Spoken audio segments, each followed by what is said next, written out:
बिस्मिल्लाहिर्रहमानिर्रहीम। दोस्तों, वीएफडी के अंदर मोटर की सेटिंग किस तरीके से आप करेंगे, उसकी तफ़सीलात आपसे शेयर करनी है। उससे पहले आपसे हमेशा की तरह दरख्वास्त होगी, चैनल पर नए हैं तो चैनल को सब्सक्राइब और वीडियो को लाइक करें। यहाँ पे सबसे पहले मोटर की वायरिंग, यहाँ पे आपका 3 फेस मोटर है तो यू वी डब्ल्यू यहाँ पे आप देख सकते हैं, ये जो 3 तारें ब्लू में लगी हुई हैं ये मोटर की तारें हैं।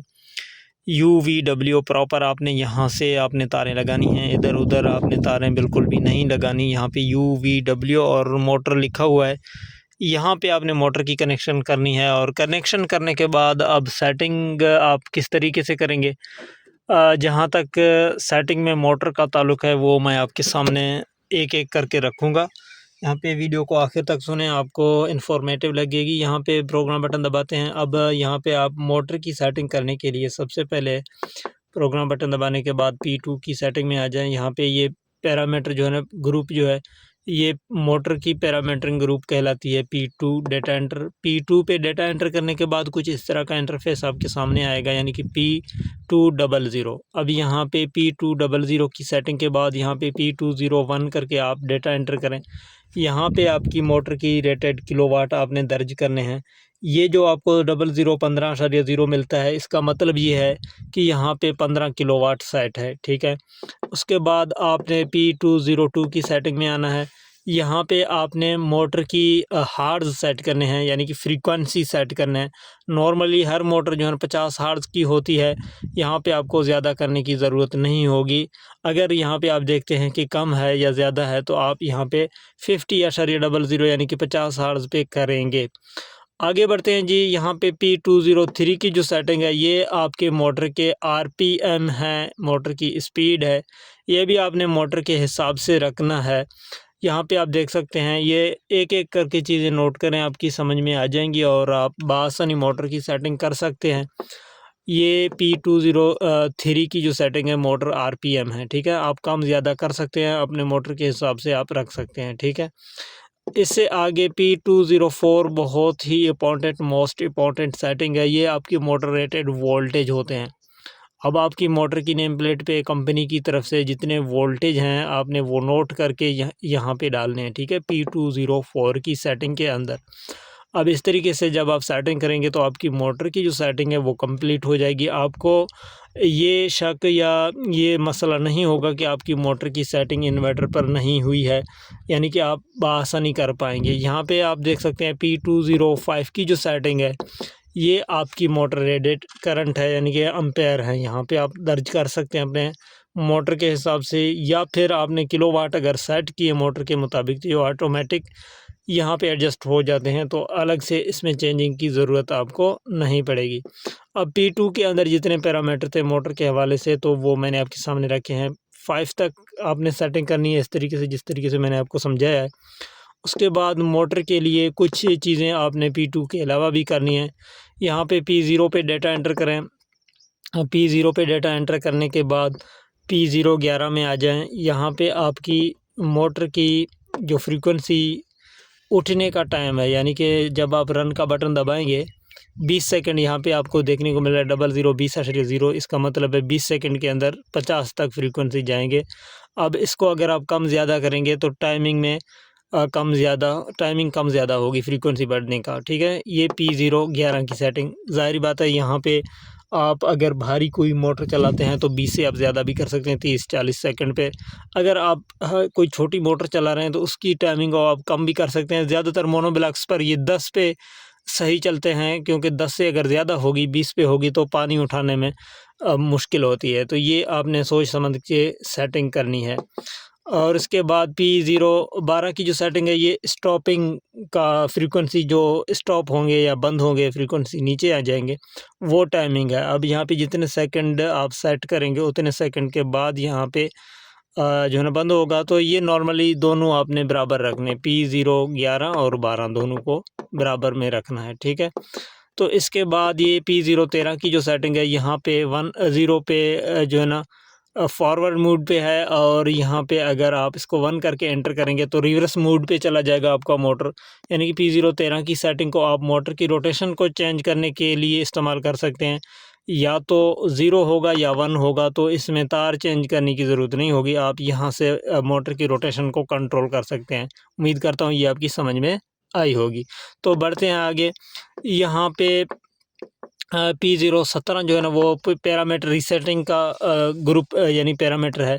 सारी सेटिंग इससे रीसेट हो जाएंगे। रीसेट करके दोबारा आप मोटर पैरामीटरिंग करें, ठीक है। तो यहाँ पे आप अगर चाहें तो रीसेट भी कर सकते हैं।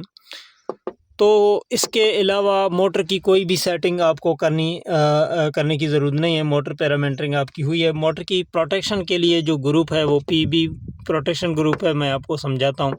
उसमें कुछ चीज़ें हैं लाज़मी हैं, वो आपने ज़रूर नोट करने हैं। पीबी में आ जाएँ। PB00 पे अगर डेटा एंटर करेंगे, यहाँ पे आपको देखने को 0 मिल रहा है। ये इनपुट फेस फेलियर प्रोटेक्शन है, यानी कि 3 फेस वापडा आप चला रहे हैं। एक फेस अगर फेलियर होगा तो SP1 का फॉल्ट शो होगा। नॉर्मली यहाँ पे सोलर पे हम चलाते हैं तो सोलर की तो 3 फेसें होती नहीं हैं, तो ये 0 पे होनी चाहिए। अब आगे बढ़ते हैं। PB01 की जो सेटिंग है ये आउटपुट फेस फेलियर के लिए है। ये आपने लाज़मी 1 पे करना है। और यहाँ पे ये है कि अगर आउटपुट में मोटर की तरफ से एक फेस अगर फेल होगी तो यहाँ पे प्रोटेक्शन 1 की सूरत में ऑन होगी, तो आउटपुट SPO का फॉल्ट आएगा।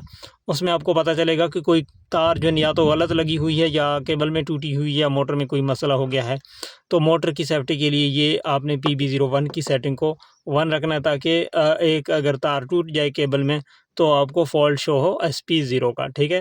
सिंगल फेस पे यहाँ पे 0 रखना चाहिए, क्योंकि फिर तो आप सिंगल फेस में आउटपुट सिर्फ 2 तारें लगाते हैं, ठीक है। आगे बढ़ते हैं जी। PB02 की सेटिंग आपने 2 रखना है। ये भी ओवरलोड प्रोटेक्शन है। अगर इसको 0 करेंगे तो मोटर हीट होगा, OL1 का फॉल्ट नहीं देगा। यहाँ पे 2 होगा तो मोटर अगर जाम होगी, कोई चीज़ में इशू होगी, तो यहाँ पे OL1 का फॉल्ट आपको देगा। मोटर की प्रोटेक्शन है। आगे बढ़ते हैं। यहाँ पे PB04 की सेटिंग आप इनपुट वोल्टेज के मुताबिक रखेंगे। अगर आपको ये लगे कि अभी सही नहीं चल रही, तो फिर आप इसको कम ज़्यादा करके जहाँ पे ठीक चले मोटर आपकी, वहाँ पे आप सेट कर सकते हैं। ये आपके लिए ऑप्शनल है, ठीक है। PB05 की सेटिंग ये फ्रीक्वेंसी डिक्रीज़ लिमिट होती है। यहाँ पे कुछ लोग जो है ना इसको 50 पे सेट करके रखते हैं। वो ये चाहते हैं कि फ्रीक्वेंसी कम ज़्यादा हो, ट्रिप ना हो।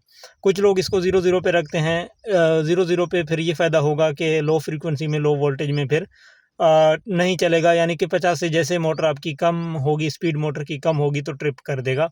बाज़ सूरतों में इसको आप 0 रखेंगे, क्योंकि लो फ्रीक्वेंसी में बाज़ दफ़ा मोटर्स में और चीज़ों में इशू बन जाता है। तो इसको 0 रखेंगे तो लो फ्रीक्वेंसी पे चलेगा ही नहीं, ठीक है। जब तक करंट पूरा नहीं होगा, यानी पावर सोलर की तरफ से पूरी नहीं होगी, तब तक ये चलेगा नहीं, ठीक है। और अगर आपको लो लाइट में, लो फ्रीक्वेंसी में, लो वोल्टेज में भी चलानी हो, यानी कि मिसाल के तौर पर 20, 30, 40 फ्रीक्वेंसी पे जितने पे भी मर्ज़ी, जितना भी आपके पास सोलर की तरफ से पावर आ रही है। नॉर्मली लोग जो है ना पानी के लिए जो ट्यूबवेल वगैरह चलाते हैं वो इस तरीके से चलाते हैं, 35, 36 इस तरह वेरिएशन करता रहता है, कोई इशू नहीं। तो फिर आप यहाँ पे इसको PB05 की सेटिंग को 50 पे रखेंगे, ठीक है। ये आपकी समझ में आ गई है। बसूरत दीगर आपको UU अंडर वोल्टेज का फॉल्ट बार बार आएगा अगर यहाँ पे आपको 0 देखने को मिले तो, ठीक है ना। आप यहाँ पे 50 रखेंगे। आगे बढ़ते हैं जी। ये इनपुट की वोल्टेज जो है ना वो फॉल्ट देगा यहाँ पे। ये जो PB06 की सेटिंग है ये प्रोटेक्शन है। इनपुट वोल्ट ज़्यादा होंगे, कम होंगे, उसमें गैर मुस्तहकम होंगे, तो यहाँ पे आपने इसको 0 या 1 पे कर देना है। OU1 की सूरत में आप यहाँ पे 0 भी कर सकते हैं। और यहाँ पे PB07 की सेटिंग ये आप 150 से 110 तक कर सकते हैं। इसमें इनपुट में अगर आपकी 600 से ज़्यादा वोल्ट आ रहे हैं तो आप 150 पे लेके जा सकते हैं। अदरवाइज़ 130 से नॉर्मल रेंज है 3 फेस के लिए। और आगे बढ़ते हैं। यहाँ पे PB08 की जो सेटिंग है 160 पे आपने फ़िक्स करके रखना है। इससे आगे आपने जाना नहीं है, ठीक है। ये जो सेटिंग्स मैंने आपके सामने रखे हैं P2 और P0 वगैरह की, आप अगर अपने मोटर को चलाने के लिए ये सेटिंग करते हैं और बेहतरीन तरीके से, यानी कि इसको आप ठीक करके रखते हैं, तो आपकी मोटर बिल्कुल ठीक चलेगा, कोई इशू नहीं करेगा। क्योंकि इसमें PB प्रोटेक्शन वाली सेटिंग जो मैंने आपकी समझाए हैं वो भी ऑन होंगी, और इसके अलावा P2 की पैरामीटर मोटर के मुताबिक होंगी, तो कोई इशू नहीं होगा, कोई डरने की बात नहीं है। बिल्कुल परफेक्ट आपका मोटर काम करेगा। उम्मीद करता हूँ ये चीज़ें आपकी समझ में आई होंगी। अगर वीडियो अच्छी लगे, आपको इन्फॉर्मेटिव लगे, वीडियो को लाइक और कमेंट में ओके लाजमी लिखें। अपना बहुत सारा ख्याल रखें। इजाज़त दें। अल्लाह हाफ़िज़।